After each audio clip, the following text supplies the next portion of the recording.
ये स्टाइल का मामला है। रूपा फ्रंटलाइन।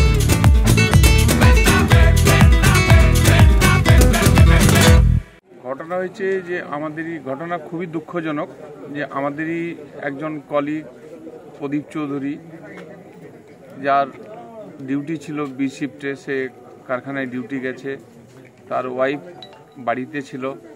হঠাৎ করে তার কাছে ফোন আসে যে আমরা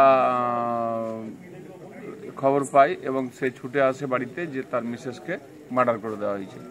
এবং যেটা খবর পাওয়া যাচ্ছে, এসে আমরা যেটা দেখছি যে পুরো বাড়ি তছনছ করে দেওয়া হয়েছে, আলমারি ফালমারি সমস্ত কিছু ভেঙে তার জিনিসপত্র লুটপাট করা হয়েছে এবং নৃশংসভাবে মার্ডার করা হয়েছে। যেটা চিত্তরঞ্জন শহর এত সেফটি সিকিউরিটি, এত প্রোটেক্টেড এরিয়া, তা সত্ত্বেও কিভাবে বাইরের লোকরা এবং এই সমস্ত সমাজ বিরোধীরা এসে এই কাজ করে যাচ্ছে, এটাকে আমরা খুবই গভীরভাবে দেখছি এবং আমরা অ্যাডমিনিস্ট্রেশনের কাছে দাবি রাখবো যে এটাকে খুব গুরুত্ব সহকারে দেখে আগামী দিনে যেন এই ধরনের কোনো ঘটনা না ঘটে। কারণ আমরা এখানে পরিবার নিয়ে থাকি, খুবই দুশ্চিন্তার মধ্যে আগামী দিনে আমাদের থাকতে হবে যে আমরা ডিউটি যাব।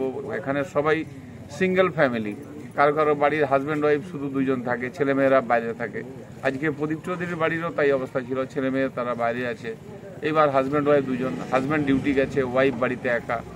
এই অবস্থায় বাইরের দুষ্কৃতীরা তারা এসে মার্ডার করে দিয়ে জিনিসপত্র লুটপাট করে নিয়ে চলে গেছে। এটা একটা ভীষণ দুশ্চিন্তার মধ্যে আছি। আগামী দিনে যাতে এই ধরনের ঘটনা না ঘটে আমরা অ্যাডমিনিস্ট্রেশনের কাছে আমরা দাবি রাখব এবং আমাদের যে স্থানীয় পুলিশ প্রশাসন আছে তাদেরকেও ইয়ে করব যে তাদের ভীষণভাবে যে এই খুনিদের যেন অবিলম্বে ধরা হয় এবং তাদের যথোপযুক্ত শাস্তির ব্যবস্থা করা হয়, যাতে আমরা সুরক্ষিতভাবে এখানে থাকতে পারি। আপনার নাম? আমার নাম নেপাল চক্রবর্তী।